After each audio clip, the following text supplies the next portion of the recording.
அனைவருக்கும் வணக்கம். வாழ்க வளமுடன். எனக்கு மிகவும் நெருக்கமான ஒரு அன்பர் ஒரு கலந்துரையாடலில் கொடுத்த தகவல் அடிப்படையிலேயே இன்றைய தலைப்பு ஹாலிவுட்டும் மெய்ஞானமும். இந்த தலைப்பு வருவதற்கு காரணம், அந்த அன்பருக்கு கிறிஸ்டோபர் நோலன் அவர்களுடைய படைப்பிலே அளப்பரிய விருப்பம். அந்த விருப்பத்தை என்னிடம் சொன்னார். அவருடைய படைப்புகள் எப்படி இருக்கும் என்று சொன்னார். இதை அவர் சொல்ல காரணம், அவரிடம் மெய்ஞானம் சார்ந்த பல தகவல்களை பகிர்ந்து கொண்டிருக்கும் பொழுது அவருக்கு அதில் இருந்த செய்தியில் சில வியப்பு ஏற்பட்டு, இது போன்ற செய்திகளில் வருவதை நீங்கள் சொல்லும் பொழுது கிறிஸ்டோபர் நோலன் அவர்களுடைய படங்களில் வருகிற பல அறிவியல் விளக்கங்கள் பொருந்தி போகின்றன என்று சொன்னார். டெனன்ட் போன்ற படங்கள், இன்டர்ஸ்டெல்லர் படங்கள், இது போன்ற படங்களில் கதைக்களம் பல விஞ்ஞான கருத்துக்கள், விஞ்ஞான விதிகள் அதன் அடிப்படையில் விளக்கப்பட்டன. அதை பற்றி அவர் சொல்லும் பொழுது அதனுடைய காணொளியை எனக்கு அனுப்புங்கள்.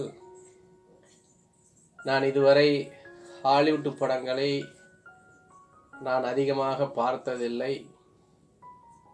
தொலைக்காட்சியிலே வருகிற பொழுது திரை விமர்சனம் என்கிற அடிப்படையில் சில ஹாலிவுட் படங்களை பார்த்திருக்கிறேன்.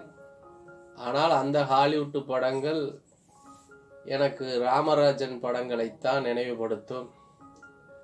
அந்த படத்திற்கும் இதற்கும் எனக்கு பெரிய வித்தியாசம் தெரியவில்லை.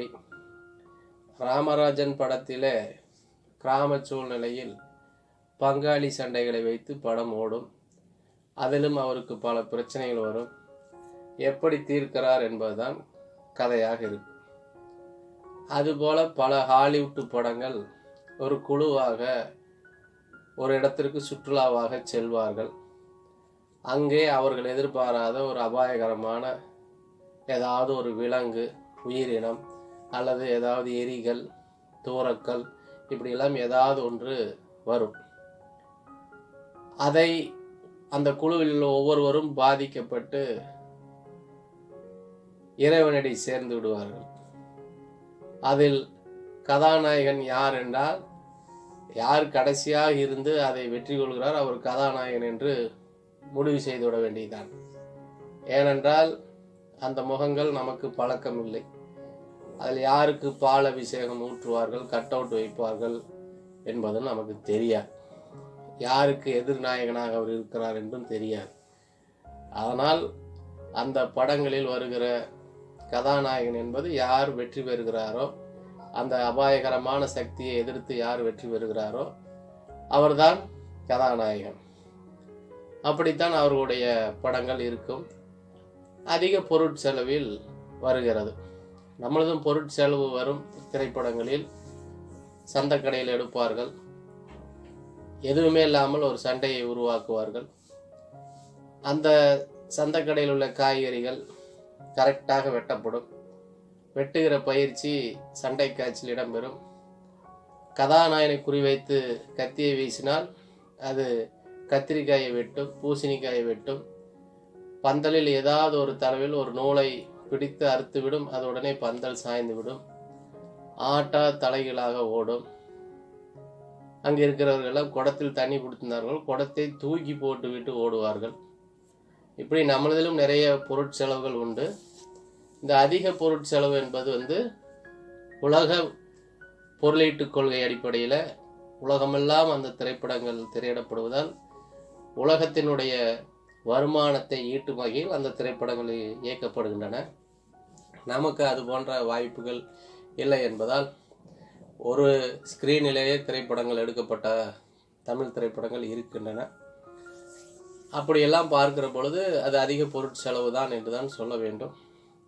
அப்படி அவர்கள் அதிக பொருட்செலவில் எடுத்தாலும் அந்த திரையிலே பார்க்கிறவோ அந்த பிரமாண்டம். ஆனால் கதை என்று நான் பார்க்கிறேன். பொதுவாக திரைப்படங்களை 3 வகையாக பார்க்கலாம். கதாநாயகர் நடிகர்கள் வகையில் பார்க்கலாம், படத்தின் ரசிப்பின் தன்மையில் பார்க்கலாம், கதையின் அடிப்படையில் பார்க்கலாம், 3வது இயக்குனர் அடிப்படையில் பார்க்கலாம். என்னை பொறுத்தவரை நான் இயக்குனர் அடிப்படையில் பார்ப்பேன். இயக்குனரினுடைய அறிவு என்னவோ அதுதான் திரைப்படம். நான் அப்படி வெகு ஆண்டுகளுக்கு முன்பாகவே முடிவு செய்துவிட்டேன். எல்லா படத்திலும் மண் இருக்கும், ஆனால் வாசனை வருவது பாரதிராஜா படத்தில் மட்டும்தான் வரும். மற்ற படங்களில் வாசனை அவ்வளவாக இருக்காது. எல்லா படங்களில் குடும்பம் இருக்கும், ஆனால் பாக்யராஜ் படத்தில் தான் குடும்ப சிக்கல் இருக்கும். இப்படி ஒவ்வொரு இயக்குனருக்கும் ஒரு மனநிலை, அறிவு நிலை, அதற்கு தகுந்தாற் போல திரைப்படங்கள் வரும். அப்படி இயக்குனர்களை வைத்து அவர்களுடைய அறிவு, இப்போ ஹரிபடம் என்றால் வாழப்பழ சோம்பேறி கூட ஹரிபடத்தில் சுறுசுறுப்பாக செயல்படுவார். அதே கௌதம் மேனன் படத்தில் ஒரே ஒரு பெண் கிடைத்தால் உலகத்தையே மறந்து விடுவார். அப்படித்தான் அவருடைய கதை போகும். அதில் நன்றாக சுறுசுறுப்பாக இருப்பவன் கூட வாழப்பழ சோம்பேறி ஆகிவிடுவார். இப்படித்தான் அவர்களுடைய படங்கள் எல்லாம் அந்த இயக்குனருடைய மனநிலை எப்படி இருக்குமோ அப்படி வரும். மணிரத்னம் படங்களில் என்னை போன்றவர்கள்லாம் நடிக்கவே முடியாது. ஏனென்றால் அங்கே வசனத்தை மறந்தாது போன்ற பேச வேண்டும், 1 வார்த்தை 2 வார்த்தை தான் பேச வேண்டும். தொடர்ச்சியாக பேசினால் மணிரத்னம் படத்தில் நடிக்க முடியாது. இதெல்லாம் இயக்குனருடைய மனநிலையை பொறுத்து. இப்படி தமிழ் படங்களே நான் மெதுவடை, பருப்பு வடை, சுண்டல் இப்படியெல்லாம் நான் பிரித்து சாப்பிட்டு பழகிவிட்டதால் ஹாலிவுட் படங்களையும் 4-5 திரை விமர்சனங்களை பார்க்கும் பொழுது இது அக்மார் ராமராஜன் திரைப்படம் என்பதை நான் புரிந்து கொண்டேன். அதனால் அதன் மீது எனக்கு பெரிய ஈடுபாடு வரவில்லை. அப்படியெல்லாம் இருந்த எனக்கு தியானத்தை பற்றி பேசுகிற பொழுது இவர் இதை பற்றி சொல்கிறாரே என்று அவருடைய கருத்தை நான் மறுத்து பேசுவதாக ஆகிவிடல் ஆகாது. அதனால் அவருடைய படைப்பை காணொளியாக தாருங்கள், நான் பார்க்கிறேன் என்று 2 அனுப்பினார். பார்த்தேன். அதில் 3 டைமென்ஷன் 5 டைமென்ஷன் பற்றியெல்லாம் அதில் எழுதப்பட்டிருந்தது. 3 காட்சி, 5 காட்சி, இதையெல்லாம் காட்சியில் சயின்ஸின் விதிமுறைப்படி எடுக்கப்பட்டிருந்தது. இதெல்லாம் நான் ஒருவனாக உட்கார்ந்து தியானத்திலே புரிந்து கொண்ட விஷயம்தான். சர்வ சாதாரணமாக தியானத்தன்மையில் எனக்கு மட்டுமல்ல, அனைத்து தியான புரிதல் உள்ளவர்களுக்கும் இது போன்ற காட்சிகளை எளிதாக பார்க்க முடியும். ஆனால் எனக்கு என்ன ஆச்சரியம் என்னவென்றால், இவர்கள் மெய்ஞானம் இந்த அளவிற்கு தெரிந்து கொள்ளவில்லை அவர்களுடைய கலாச்சாரத்தின் அடிப்படையில். அதனால் அவர்கள் திறந்த வெட்டவெளி உலகத்தை கண் திறந்த பார்வையில் அறிவியல் என்கிற அடிப்படையில் அவர்கள் அதிகமாக படித்து விளங்கி அதன் அடிப்படையில் இன்னும் என்னவாக இருக்கும், வேற்று கிரகம் ஏதாவது இருக்கிறதா, இப்படி எல்லாம் அவர்களுடைய யோசனைகள் போய்கொண்டே இருக்கும். அப்படி வருகிற பொழுது இந்த 3 காட்சி 5 காட்சிகளை எல்லாம் அந்த படத்திலே சொல்லப்பட்டிருக்கிற பொழுது காலத்தை திரும்பி அழைத்து செல்கிற பண்பு தான் அந்த படத்தில் அதிகமாக சொல்லப்பட்டிருக்கிற கதை களம். ஒரு முடிந்து போன ஒரு சம்பவத்தில் அதை அறிந்து கொண்டு அதை அந்த நேரத்திலே சரி செய்வதற்காக முன்னாடியே சென்று அந்த சம்பவத்தை மாற்றி அமைத்து பிறகு திரும்பவும் நிஜ வாழ்க்கையில் கலப்பது போன்ற கதை வடிவமைப்பு அந்த கதை. அதை எவ்வளவு அறிவியல் பூர்வமாக நம்ப வைப்பதற்கான வாய்ப்பு இருக்கிறதோ அப்படி அவர் நம்ப வைக்கிறார். அப்படி வேற்று கிரகத்தில் மனிதர்கள் வாழ்வதற்கான வாய்ப்புகளை பற்றி ஆராய்ச்சி செய்கிற படம் நான் பார்த்தது. அந்த படத்தில் சொல்லப்பட்டிருக்கிற விதிமுறை எல்லாமே அந்த கிறிஸ்டோபருடைய அறிவு என்பது முழுக்க முழுக்க பிரபஞ்ச அறிவை தெரிந்து கொண்ட நிலை அல்ல, ஓரளவுக்கு தெரிந்திருக்கிறார். பொதுவாக படைப்பாளி பிரபஞ்ச ரகசியங்களை கொஞ்சம் தெரியாமல் படைப்பாளியாக இருக்க முடியாது. அந்த அடிப்படையில் ஒரு இந்தியாவினுடைய மெய்ஞான அளவிற்கு அவர் இல்லை என்றாலும் பாராட்டப்படக்கூடிய பல செய்திகளை அதில் வைத்திருக்கிறார். அவர்களுக்கு இந்த மனித வாழ்க்கை என்றாலே வேற்று கிரகத்திற்கு மனிதனை கூட்டி செல்வதாக இருந்தாலும் அவர் அந்த ஆக்சிஜன் என்கிற தன்மையை பற்றி தான் பேசப்படுவது அந்த படத்தில். அந்த ஆக்சிஜன் சார்ந்த விஷயங்களை மனிதனுக்கு சொல்லும் பொழுதே அவர் மனித உடலை இப்பொழுது நாம் வைத்திருக்கிற போர்த்தப்பட்டிருக்கிற இந்த உடல்நிலையிலிருந்து இந்த விதிமுறைக்கு உட்பட்டு மருத்துவம் சார்ந்த அடிப்படையிலேயே அவருடைய கதையை சிந்தித்து வைத்திருக்கிறார். அந்த எல்லைக்குள் தான் அவர் யோசிக்கிறார். வேற்று கிரகத்துக்கு மனிதன் செல்வதை பற்றி யோசிக்கிறவர், மனிதனுக்குள் மாற்றம் நடந்தால் இந்த சூழ்நிலையிலே எப்படி வாழ்வது என்பதை பற்றியான சிந்தனை அவரிடம் இல்லை. இந்த பூமி உலகில் எப்படி மனிதன் வாழ முடியுமோ அப்படித்தான் மனிதனுடைய வாழ்க்கையை இருப்பதாக அவர் நினைத்து கொண்டே படம் எடுக்கிறார் என்பதை நான் அந்த 2 படங்களிலும் பார்த்தேன். ஆனால் நம்முடைய நாட்டிலே ஆயிரக்கணக்கான ஆண்டுகளுக்கு முன்பாகவே மண்ணுக்குள்ளேயே உள்ளே அமர்ந்து சிலை வடிவிலே உட்கார்ந்து அங்கேயே பல நூறு ஆண்டுகளாக தவமிருந்த வாழ்வியலை ஒற்றை உடம்பில் பல ஆயிரம் ஆண்டுகள் தொடர்பிலே வாழ்ந்த பல நூறு ஆண்டுகள் வாழ்ந்த அனுபவம் நம் மண்ணிலே இருக்கிறது. ஒளியாகிற தன்மையெல்லாம் நம் நாட்டில் பேசப்பட்டிருக்கிறது. ஆனால் நமக்கு அவ்வளவு பொருளாதார வசதி வாய்ப்புகள் இல்லை. நாம் இந்த அளவிற்கு ஆன்மீகத்தை விளங்கியதனாலோ என்னவோ பொருளீட்டு கோட்பாட்டில் நாம் அவர்களுடைய பின்தங்கி இருக்கிறோம் என்று நான் எடுத்துக்கொள்கிறேன். அவர்களுக்கு இதெல்லாம் தெரியாதனால்தான் என்னவோ ஒரு முறை பிறந்ததிலேயே வாழ்க்கை தொடர்கிறது, அதன் அடிப்படையிலே வாழ்வும் மறைவும் இருக்கிறது என்ற கருத்திலேயே அவர்கள் வாழ்ந்ததால் அந்த வாழ்க்கைக்கு என்னென்ன விஞ்ஞான கருவிகளை கண்டுபிடித்து இன்னும் மக்கள் எளிமையாக வாழ்வதற்கு என்ன செய்வது என்று அப்படி அறிவியலையே நோக்கி சென்றதனால் தங்களுடைய உயிர்மையை விடுத்து புறநிலையில் அதிகமாக சிந்தித்து ஒரு பொருளை சுருக்கியும் பார்க்கலாம், விரிவுபடுத்தியும் பார்க்கலாம். நம்முடைய ஆன்மீகம் என்பது, மெய்ஞானம் என்பது சுருக்கி பார்த்து விளங்கி கொள்வது. வெளிநாட்டினுடைய கல்வி முறை என்பது விரிவுபடுத்தி பார்ப்பது. அப்படி விரிவுபடுத்தி பார்க்கும் பொழுது தன் உடலுக்குள்ளே இருக்கக்கூடிய ரகசியங்களை எல்லாம் கண்டறியாமல் புற ரீதியாக பயணம் செய்கிற தன்மைக்கு போனதால் அங்கே கற்பனை மிதமிஞ்சி போய்கொண்டே இருக்கிறது. ஆனால் தாங்கள் அதை தனிப்பட்ட முறையில் அனுபவிப்பதற்கான வாய்ப்பு இருக்கிறதா என்கிற கேள்வி கூட அவர்களுக்கு எழவில்லை. ஆனால் நம் நாட்டிலே, ஆசிய கண்டங்களிலே தனி மனிதன் உணர்ந்து கொண்ட அந்த பிரபஞ்ச ரகசியம் அளவிற்கு இந்த மேலை நாட்டவர்கள் அதிகமாக கற்றுக்கொள்ளவில்லை என்பதைத்தான் நான் உணர்கிறேன். அந்த அடிப்படையில் அவர் இதுவரைக்கும் வந்த அறிவியல் படங்களை விட தன் படம் இன்னும் மிதமிஞ்சி இருக்க வேண்டும் என்கிற அடிப்படையில், ஆனால் அவர் ஒரு யதார்த்தவாதியாகவும் கொஞ்சம் கற்பனைவாதியாகவும் இருந்ததனால் விதிமுறைக்கு உட்பட்டும் அவருடைய படங்கள் வருகின்றன.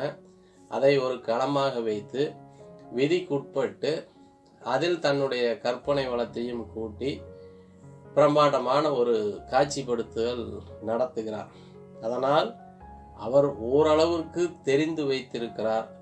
ஆனால் அவர் தனிப்பட்ட முறையில் ருசி பார்க்கவில்லை இந்த மெய்ஞானத்தை. தன்னுடைய படைப்பின் ரீதியாக உலக மக்களோடு தொடர்பு கொள்வதில் இருக்கிற அந்த ஆர்வம், தன்னை நோக்கி அந்த கண்டுபிடிப்புகளை தனக்குள்ளேயே செய்து கொள்ள வேண்டும் என்கிற எண்ணம் அவருக்கு வரவில்லை. காரணம், அதற்குரிய நபரை அவர் இன்னும் சந்திக்கவில்லை. அதனால் அவருடைய படைப்புகள் இந்த அளவிலே இருக்கிறது. பாராட்டப்பட வேண்டிய நிலையில் ஒரு ரசிகனாக ஒரு திரையினுடைய வளர்ச்சியாக பார்க்கும் பொழுது பாராட்டப்பட வேண்டிய படமாக இருக்கிறது.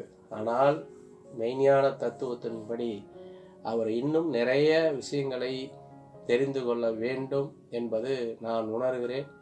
அதை தெரிந்தால் ஒன்று இன்னும் படைப்பு சிறப்பாக வரும், இல்லை என்றால் படைப்பின் தொழிலை கூட அவர் விட்டு விடுவார். அது மட்டும் நடக்கும். இவரை போன்றவர்கள் இதை அறிந்து கொள்ள வேண்டும் என்பது என்னுடைய அவா. ஏனென்றால் அறிவியலும் மெய்ஞானமும் ஒன்றுக்கொன்று சம்பந்தம் வைத்து கொள்ளும் பொழுது இரண்டிலும் இன்னும் நிறைய மாற்றங்கள் நிகழும். ஒரு மெய்ஞானம் தனிப்பட்ட முறையில் அறிந்து கொள்கிற பல பயிற்சியின் அனுபவங்கள், அதற்கான விதிமுறைகள் என்னவென்று தெரியாமல் ஒரு மனிதனுடைய உணர்வு நிலை என்கிற அடிப்படையில் அது இருக்கிறது. அறிவியல் என்பது விதிமுறைக்குட்பட்டு உணர்வு நிலை என்னவென்றால் தெரியாமல் எல்லாம் அறிவு அறிவு அறிவு என்று எடுத்துக்கொள்கிறது. இந்த உணர்வும் அறிவும் இரண்டும் கலக்கும் பொழுது இன்னும் ஒரு பரிணாமம் உருவாகும் என்பது என்னுடைய கருத்து. அதனால் நான் முடிந்த அளவிற்கு ஆன்மீகத்தை பற்றி பேசினாலும் அதில் அறிவியலும் இருக்க வேண்டும், அறிவியல் சார்ந்த செய்திகளும் இருக்க வேண்டும் என்பது என்னுடைய கருத்து. அதனால் எந்த விதமான ஆன்மீக ஆடைகளை அணிந்துதான் ஆன்மீகத்தை பேச வேண்டும் என்கிற எண்ணம் இல்லாமல் ஒரு சராசரி மனிதனைப் போலவே ஆடைகளை அணிந்து கொண்டு தலை சிறந்த மெய்ஞான கருத்துக்களை மிக எளிமையான முறையில் அறிவியல் அடிப்படையிலும் அறிவியல் சார்ந்த மக்களும் மெய்ஞானத்தை ஒதுக்கிவிடக்கூடாது என்கிற எண்ணத்தோடும் தான் ஒவ்வொரு காணொளியும் முடிந்த அளவிற்கு நான் விளக்கமாக சொல்கிறேன். முடிந்த அளவிற்கு அவருடைய படத்திலே விதிமுறைக்கு உட்பட்டு அவர் இயங்குவதுதான் என்னை பொறுத்த வரைக்கும் முரண்பாடு. ஏனென்றால் விதிமுறை என்பது ஒரு எல்லையில் ஒரு விஷயத்தை திணிப்பதாகும். இந்த எல்லைக்குள் மட்டும் சிந்தி என்று சொல்வது போன்றது. ஆனால் இந்த எல்லையற்ற பரம்பொருளை ஒருவர் உள்ளார்ந்து பார்த்த பிறகு எல்லையை நாம் விதிக்கவே முடியாது. இந்த பொருளெல்லாம் ஒரு விதியில் உட்பட்டே செயல்படுகிறது என்கிற கருத்து பல பொருட்களுக்கு உண்டு என்றாலும், ஆனால் அதை நாம் ஆராய்ச்சி செய்த அளவிலேயே இந்த விதிமுறைக்கு உட்பட்டு அது செயல்படுகிறது, இந்த விதிமுறைக்கு உட்பட்டு செயல்படுகிறது என்று நாம் சொல்லிக்கொண்டு இருக்கிறோம். அதை எப்படி நான் உறுதியாக சொல்கிறேன் என்றால், ஒரு தமிழ்நாட்டை சென்னையிலிருந்து பார்க்கும் பொழுது ஒரு மாதிரியாக இருக்கும். அதே தமிழ்நாட்டை டெல்லியிலிருந்து பார்க்கும் பொழுது ஒரு மாதிரியாக இருக்கும். இதே ஒரு ரஷ்யாவிலிருந்து சென்னையை பார்க்கும்போது ஒரு மாதிரியாக இருக்கும். அமெரிக்காவிலிருந்து பார்க்கும் பொழுது ஒரு மாதிரியாக இருக்கும். ஆக நாடுகள் இருந்து பார்க்கும் பொழுது எல்லைகள் தூரமாக வருகிற பொழுது அதனுடைய தன்மை மாறுபடுகிறது. அப்படித்தான் மனிதனுடைய அறிவுக்கு எட்டிய வகையில் எல்லையை உருவாக்கி கொண்டு எல்லைக்குள் இயங்குகிறது என்கிற கருத்தை பல இடங்களில் பதிவு செய்யப்படுகின்றன. ஆனால் இந்த இயக்கம் ஒரு எல்லையற்ற இயக்கமாக இருக்கிறது. அதனால் இதற்கு விதிமுறைகளை போட்டு அந்த விதிமுறைகளுக்குள்ளேயே சிந்திக்க வேண்டும் என்று சொன்னால் அது படைக்கப்பட்ட பொருளின் அடிப்படையில் மட்டுமே சிந்திப்பதாகும். ஆனால் என்னுடைய தனிப்பட்ட அறிவு என்பது காலம் கடந்து வருகிற பொழுது, பல தலைமுறை கடந்து வருகிற பொழுது மாறி இருக்கிறது என்று சொன்னால், அந்த மாறி இருக்கிறதிலிருந்து இந்த உலகத்தை பார்க்கிற நிலையிலிருந்து வருகிற பொழுதுதான் உண்மை நிலையை விளங்கும். அதை விடுத்து ஏற்கனவே ஒரு கருத்து பதிவு செய்யப்பட்டிருக்கிறது, அந்த கருத்தின் மீதே நான் உட்கார்ந்து கொண்டு குதிரை ஏறி சவாரி செய்தால் அதே கருத்து தான் திரும்ப வரும். அதனால் எல்லையற்ற இந்த இயக்கத்தை புரிந்து கொள்வதற்கு ஒரு எல்லைக்குள் இருந்து சிந்திக்கிற கதாபாத்திரத்தில் விடுபடாத வகையில் பலரும் மெய்ஞான கருத்துக்களை ஏற்றுக்கொள்ளப் போவதில்லை. அந்த அடிப்படையில் தான் மிகப்பெரிய பொருளாதார செலவிலே உருவாக்கப்பட்ட திரைப்படங்களும் முழுமையான எல்லையற்ற மெய்ஞானத்தை சொல்லவில்லை. அதையும் ஒரு வரையறைக்குள் உட்பட்டு இந்த சிந்தனைக்குள் இருந்தே சிந்தி என்று சொல்வது எவ்வளவு ஒரு போலித்தனமாக இருக்கு. உன்னுடைய நீ சிந்தி எவ்வளவு வேணாலும் சிந்தி, ஆனால் இந்த எல்லைக்குள்ளேயே நீ சிந்தி என்று சொல்வது எவ்வளவு ஒரு போலித்தனமானது.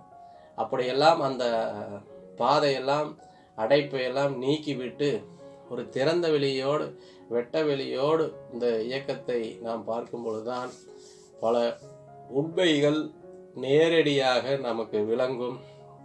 என்னை பொறுத்த வரைக்கும் இது போன்ற விதிகளும் இது போன்ற படங்களும் நான் பார்க்காமல் இருந்ததே இந்த மெய்ப்பொருள் அறிவதில் எனக்கு எந்த சிக்கலும் இல்லை என்று நான் கருதுகிறேன்.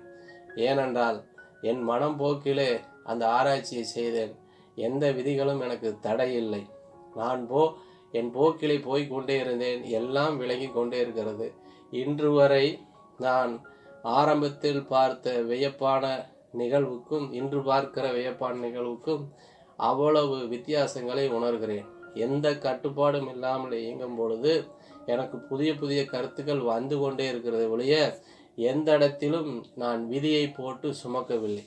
ஆனால் படைப்பில் விதிகளின் அடிப்படையில் படைப்பை உருவாக்கும் பொழுது அந்த விதிக்குட்பட்ட திரைப்படங்கள் வருமே ஒழிய அது முழுமையான ஒரு மனிதனுடைய படைப்பாகவோ படைப்பின் முழுமையான படைப்பாகவோ இருக்க வாய்ப்பில்லை என்கிற கருத்தை பதிவு செய்து, என்னாலும் முழுமையான அறிவை பெற விரும்புபவர்கள் மெய்ஞானத்தின் பக்கமாக தாங்களே ஒரு பொருளாக தன்னை பாவித்து தன்னைவே அதற்கு அர்ப்பணிக்கும் பொழுதுதான் இந்த உண்மை விளங்குமே ஒழிய யாரோ ஒருவர் சமைத்து வைத்த பொருளை நான் சாப்பிட்டு விட்டு அது ருசியாக இருக்கிறது, அப்படி இருக்கிறது, இப்படி இருக்கிறது என்று நான் சொல்வது அன்றைய நாளுக்கு சிறப்பாக இருக்குமே ஒழிய அடுத்த நாளே அது பழைய சோறாகி விடும் என்கிற கருத்தை பதிவு செய்து இக்காணொளியை இந்த அளவிலே நிறைவு செய்து, இந்த காணொளியை பேசுவதற்கு ஒரு தலைப்பை உருவாவதற்கு காரணமாக இருந்த அந்த அன்பருக்கு என் நன்றியை தெரிவித்து மீண்டும் அடுத்த காணொளியில் உங்களை சந்திக்க வருகிறேன். நன்றி, வணக்கம், வாழ்க வளமுடன்.